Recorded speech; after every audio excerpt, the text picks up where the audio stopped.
Obrigado, bom dia. Então vamos colocar fogo no parquinho. O Ivan, a gente estava lá no café, encontrei com o Ivan, ele falou assim, não, eu vou só na abertura, eu estou enrolado. Eu me perguntou, qual que é o seu tema? E eu falei, eu farei críticas à avaliação climática no licenciamento. Ah, então eu vou ficar, porque eu quero a porrada. Aliás, ele já, quando a Priscila começou a falar, ele já disse, vou mandar uma recomendação para você.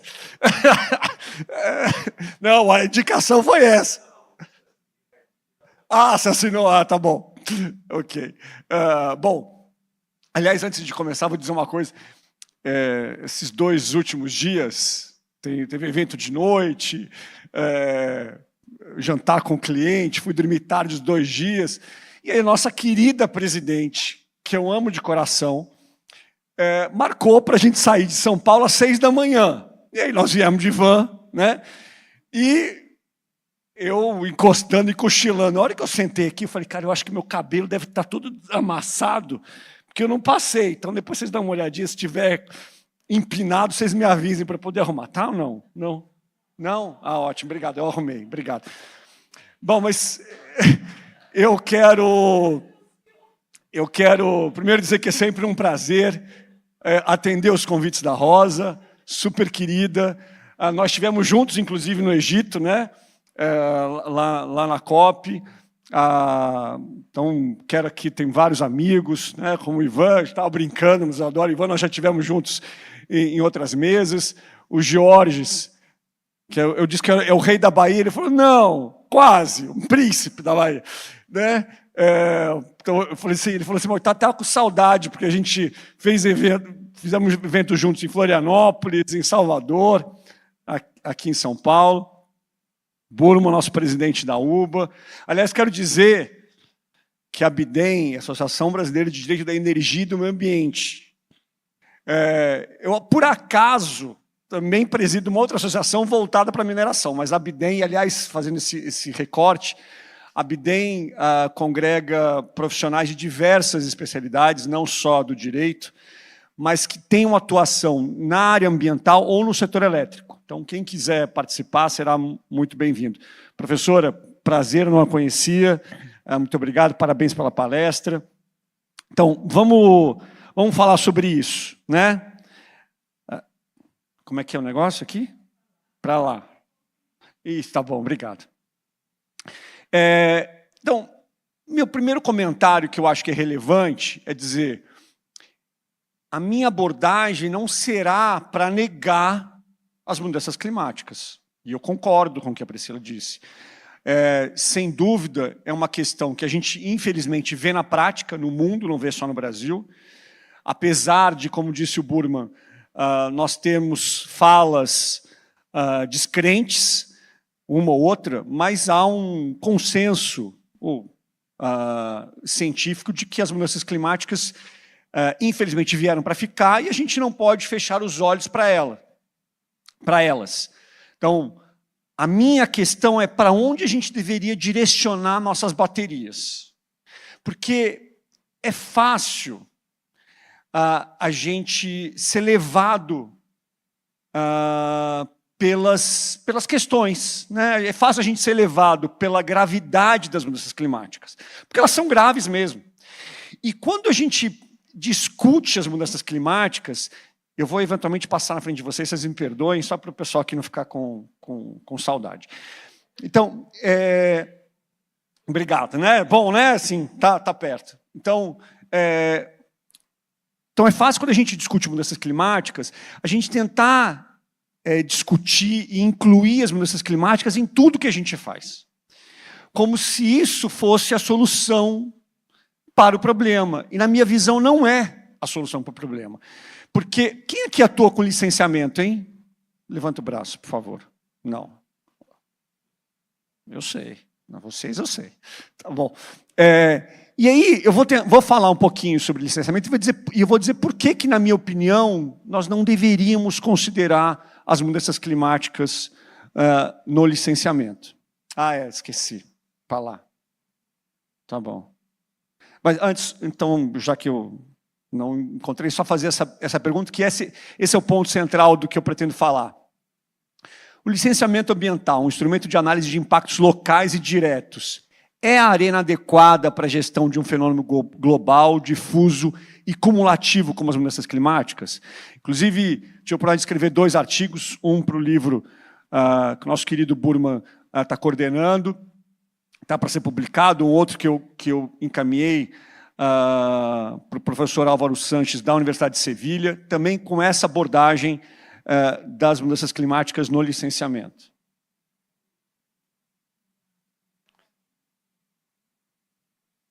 Aê, tá, beleza. Então, eu vou passar na frente de vocês algumas vezes. Bom, e aí, então, primeiro, e até como a maioria aqui do público não atua no licenciamento, vale a gente fazer esse recorte. Primeiro, o que é licenciamento e para que ele serve? Então, o licenciamento está lá desde do artigo 10 da Política Nacional do Meio Ambiente, a 6938 de 81, que estabelece que aqueles empreendimentos que são capazes de causar danos ao meio ambiente ou utilizem recursos naturais dependem de prévio licenciamento. É um procedimento administrativo.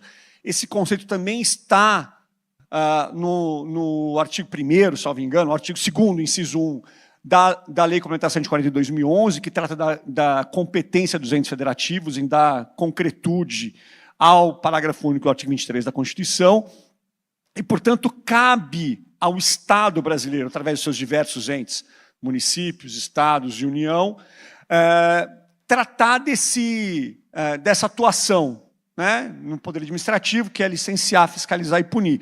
No licenciamento é, portanto, avaliar esses impactos que aquele empreendimento causará, ou potencialmente causará ao meio ambiente.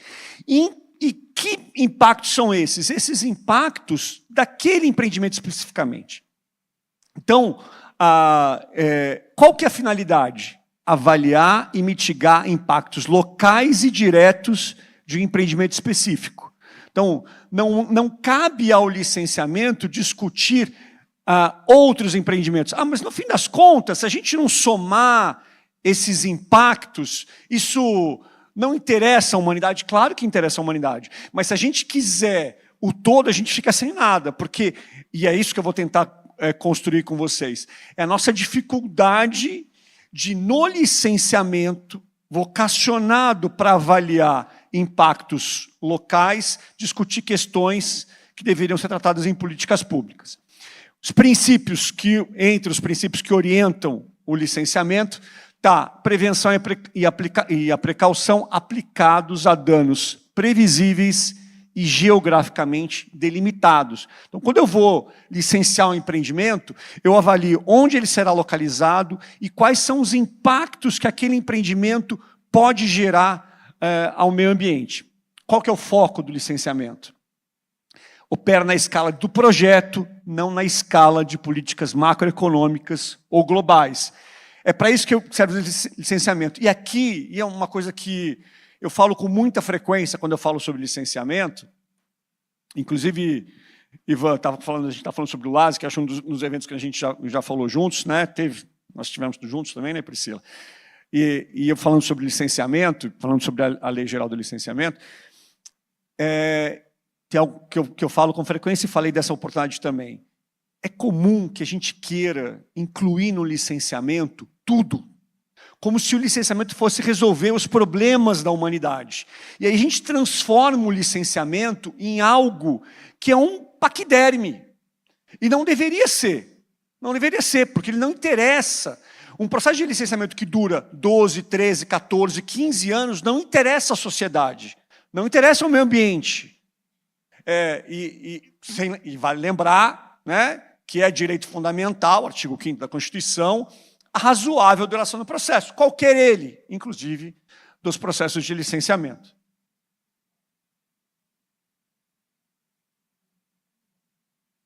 Força, porrada. Isso, boa. Aí foi demais.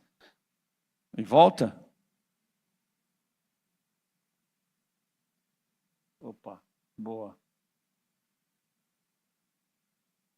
O negócio é medir a força, né? Boa, obrigado. Natureza da questão climática. Fenômeno global e difuso. As mudanças climáticas são resultado do acúmulo de emissões de gás de efeito estufa de incontáveis fontes ao longo de décadas em todo o planeta. Não estou falando nenhuma novidade, é algo que a gente discute no mundo todo. Nexo de causalidade disperso. É científica e juridicamente impossível atribuir uma fração específica do aquecimento global a um único empreendimento. Esse, de novo, é o ponto central dessa discussão. Como é que eu trato de uma questão que é acúmulo das contribuições dos gases de efeito estufa na humanidade ao longo da nossa, especialmente depois da industrialização, em um empreendimento específico, pontual, para avaliação de impactos diretos. E, na minha opinião, a solução é em outra esfera. O enfrentamento da mudança climática exige políticas públicas de larga escala, como metas nacionais e regionais de redução de emissões, planos setoriais e instrumentos econômicos. Ou seja, cabe ao Estado brasileiro, como aos demais estados nacionais, porque, como disseram meus colegas, o impacto ambiental e das mudanças climáticas não encontram fronteiras, então é sempre um desafio, como disse a professora, e ainda mais no contexto que nós vivemos hoje, em de que é difícil a gente discutir com outro país uma lógica que é nossa, porque a gente acha que todos são democráticos, que todos estão baseados em princípios morais relevantes, e a lógica é diferente, porque cada país pensa de uma forma diferente. Então, nós não podemos impor aos outros, ainda que o que eles façam nos impactem. Mas, pensando no Brasil, que é o que a gente pode discutir, cabe ao Brasil, como Estado nacional, discutir o que ele quer, como ele quer enfrentar as mudanças climáticas. E tem diversas formas de fazer isso, que, na minha opinião, não é no licenciamento. Desvirtuamento do instrumento.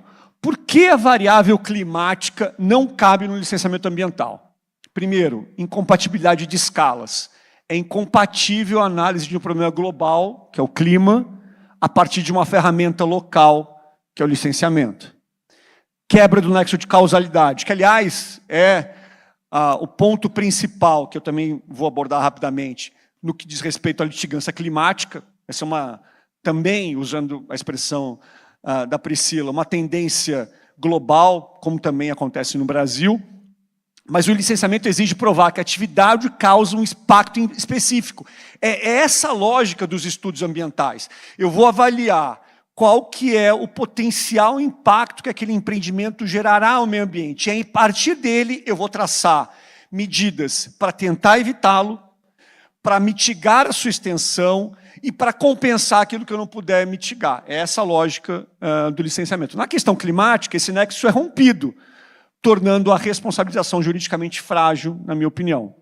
E insegurança jurídica, porque a ausência de metodologias claras e mandatos legais cria um ambiente de incerteza que afasta investimentos, inclusive tecnologias mais limpas, mas mais do que isso, traz insegurança para todos os atores envolvidos, entre eles para os servidores. Eu tenho falado com servidores dos órgãos ambientais, tenho falado isso em muitos lugares. Aliás, eu acho que a exclusão do parágrafo único do artigo 67 da 960/5 de 98, que é a Lei dos Crimes e Infrações Administrativas Ambientais, que pune o agente público quando concede uma licença ou autorização em desacordo com as normas ambientais, e esse parágrafo único admite a modalidade culposa. Todo mundo aqui é advogado? Não. Quem não é advogado, levanta o braço. Obrigado. Então, modalidade culposa é aquela quando você faz sem intenção assumir o risco de produzi-lo. Na culpa, é quando você age sem cuidado. Então, este tipo penal, na redação atual, ele permite que o agente público seja responsabilizado quando concede uma licença ambiental, mesmo quando ele achava que concedia de forma regular. Mas ele foi descuidado, porque ele não observou essas mais de 90 mil normas que nós temos de licenciamento só nos níveis estadual e federal. Obviamente, a exclusão que veio com a Lei Geral do Licenciamento traz maior segurança. Por quê? Porque nós vivemos um mundo do direito ambiental do medo. Todo mundo tem medo de conceder licença. Então, quando a gente inclui variáveis que eu não consigo relacionar este impacto com o empreendimento local, eu aumento essa insegurança. E é importante dizer, o empreendedor fala muito sobre insegurança jurídica, mas ele não interessa só ao empreendedor, ele interessa à sociedade, porque ambientes inseguros são inseguros para todo mundo, não é só para o empreendedor. Obrigado. Obrigado para quem, né? Sou eu que estou fazendo. Mas meu pai fazia isso, assim, eu tenho que falar do meu pai, tenho que falar, eu perdi meu pai, faz 4 anos, eu disse isso no enterro dele, eu disse que meu pai era a pessoa que quem pisava no pé dele, ele pedia desculpas, né? Como também falava obrigado para todo mundo, então eu acho que aprendi com ele. Não sou como ele, não serei, mas eu tento. Judicialização da política. A litigância climática, ao tentar forçar a climatização do licenciamento, transfere para o Poder Judiciário decisões que são, em sua essência, políticas públicas. Esse é um outro ponto essencial. Por quê? Porque tomar decisão é as chamadas hard choices. São decisões difíceis, porque o recurso é escasso e eu tenho que decidir onde eu vou aplicar esse recurso. E essa é uma escolha política de quem tem mandato conferido pela sociedade para fazê-lo, através do legislativo, através do executivo. Por quê? Porque a sociedade vai esperar que aquele recurso que é finito, escasso, seja aplicado em algumas coisas que para a sociedade são relevantes. Essa escolha, ela é política, ela não deveria ser judicial, na minha opinião.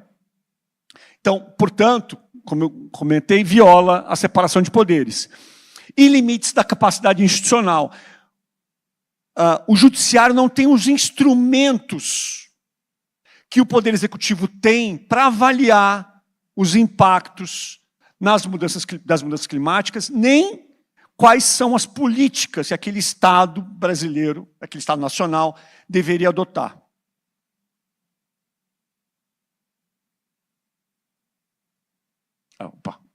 E aí, a Priscila trouxe alguns exemplos, um deles ela passou por esse, que aliás, esse comentário a gente veio na van, né? E aí a Tatiana falou assim, qual é o tema que vocês vão abordar? E aí eu falei, mudanças climáticas no licenciamento. Aí a Priscila, eu também. Falei, mas peraí, mas a gente combinou, porque era a Cris Jacu que ia presidir, né? Coitada, teve um problema sério de família e não pôde. Eu falei com ela, eu até falei assim, Priscila, minha querida, que eu amo, assim, no último evento que nós fizemos juntos na OAB, que ela estava online, nós combinamos um tema, ela falou do meu tema o tempo todo, e aí depois a Rosa vai lembrar disso. Não combinamos. E aí eu falei, tá bom, vou falar sobre outro tema, então, né? Mas dessa vez, aí a gente ficou aquele negócio assim, vamos olhar as apresentações e tal, e no fim das contas deu tudo certo. E eu falo, não, então desse caso você fala, Sion. Então, ok. Então, tem outros casos, mas eu quis abordar 2 deles. Um desses é esse que teve primeiro uma sentença condenando o IBAMA e a FEPAM para incluir condicionantes climáticas na licença de operação da usina Candiota, e incluir nos termos de referência, termo de referência para quem não atua no licenciamento, ele vai orientar como os estudos devem ser conduzidos. E nos processos de licenciamento, diretrizes legais sobre mudança do clima. No último andamento, o TRF da 4ª Região concedeu efeito suspensivo à sentença, após o recurso da Amparo Uruguaiana, entendendo que incluir a variável climática em licença seria interferência judicial em políticas públicas. Esse é um bom exemplo, pelo menos na decisão atual, ainda tem muita água a passar embaixo dessa ponte, mas esse é o cerne do que a gente está discutindo, né? E um outro caso, que aliás é uma ação proposta por um amigo, um colega, que é brilhante, mas eu, com o meu máximo respeito, discordo. Não vou citar publicamente, né, professora? Por favor, né, professor? Não vou ser indelicado. Já estou criticando ele, né? Você pode falar no particular. E ele, qual que é o ponto? Ele trata que o desmatamento ilegal tem efeito, causa um dano climático. Isso é para um produtor que aparentemente desmatou ilegalmente 5.600 hectares no Amazonas e pede uma indenização de quase 300 milhões de reais por conta da reparação do dano climático. Como trazer essa referência, né, essa relação? E imagina se a moda pega. Imagina se a moda pega. Porque hoje a gente vai pedir uma autorização de supressão vegetal, você pode fazer uma relação, né? 2:1, 3:1, 4:1. Não, e agora você começa a discutir, além da reparação, qual que é o impacto no mundo em relação às mudanças climáticas daquilo que você está fazendo. É isso que a gente está discutindo. Então, a minha ponderação é que, de novo, é que é fácil a gente ser levado por um caminho. E às vezes a gente tem que dar uma parada e falar assim, mas será que é aí mesmo? Será que o caminho é esse? Será que a discussão está no caminho adequado? É isso que eu pretendo provocar vocês. Eu estou acabando. Caminho correto, políticas públicas, não casuísmo. Onde a variável climática deve ser tratada? No legislativo e no executivo. Então, cabe ao legislativo criar leis, metas nacionais, instrumentos de mercado, como o mercado de carbono regulado, legislação específica para setores econômicos. Como dizer assim, eu vou incentivar a produção limpa e não aquela que não é. É isso. A gente não pode, como já aconteceu para outras circunstâncias, depois dos acidentes, dos grandes acidentes da mineração, nós tivemos uma recomendação, inclusive do Ministério Público, que eu entendo a lógica, né? Eu entendo a preocupação justa, que era transformar o rejeito, porque para a mineração o grande problema é o rejeito, né? O que fazer com ele, mas o objetivo da recomendação era transformar o rejeito na cadeia produtiva, ou seja, em aço. Então, estabelecia, isso foi do Ministério Público Federal, estabelecia um percentual que deveriam as mineradoras garantir na cadeia produtiva até que todo rejeito, em algum ano, fosse aproveitado. Qual que é o problema disso? Isso fere o artigo 1º da Constituição, que é a livre iniciativa. Se eu quiser ter uma academia, uma escola, um salão de beleza, se eu quiser ser minerador, eu não posso ser obrigado a ser siderurgista. Essa é a base da livre iniciativa, que está no artigo 1º da Constituição. Então, por mais que a gente tenha boas intenções, eu não posso obrigar alguém a ser aquilo que ele não quer ser. Agora, o que eu posso, como Estado brasileiro, é orientar, olha, para a produção de aço e utilização de rejeito, você terá este e aquele benefício, que pode ser de várias matizes. É assim que a gente conduz, na minha opinião, política pública. No Executivo, formulando e implementando políticas nacionais sobre mudança do clima, planos setoriais, planejamento energético nacional, que, como disse a Priscila, nossa contribuição, nossa energia é uma das mais limpas do mundo, então é importante quando a gente traz discurso lá de fora, que é completamente diferente, completamente diferente.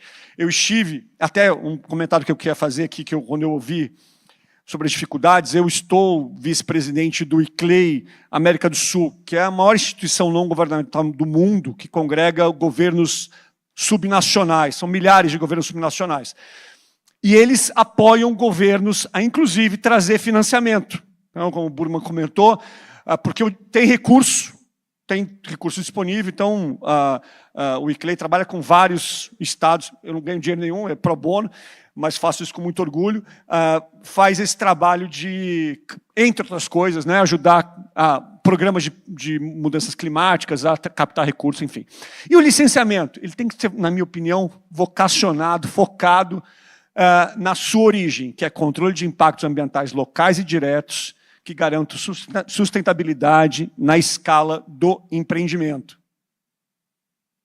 E, por fim, nós tivemos uma contribuição para isso que eu estou dizendo na Lei Geral do Licenciamento Ambiental, aprovada recentemente no Congresso, que entrará em vigor em 4 de fevereiro de 2026, sancionada pela Presidência da República, com 63 vetos que estão no Congresso, junto com o projeto de lei, para alteração, mas no que diz respeito às condicionantes. As condicionantes, como o nome indica, condicionam a validade da licença. Então, ele vai dizer, olha, você tem uma licença de instalação, você tem uma licença de operação, mas essas são as condicionantes de validade da sua licença. O que disse a lei geral, que, a bem da verdade, nem precisaria dizer, mas que bom que disse, porque é comum que a gente tenha, especialmente para empreendimentos de capital intensivo, grandes estruturas, condicionantes que não têm nenhuma relação com os impactos causados. O que disse a lei?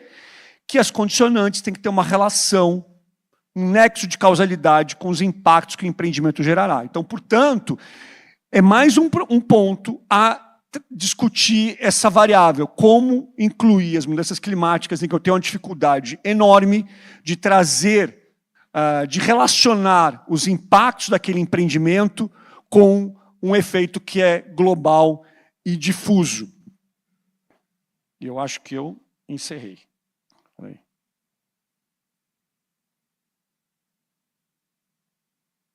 Isso é sempre um momento legal, né?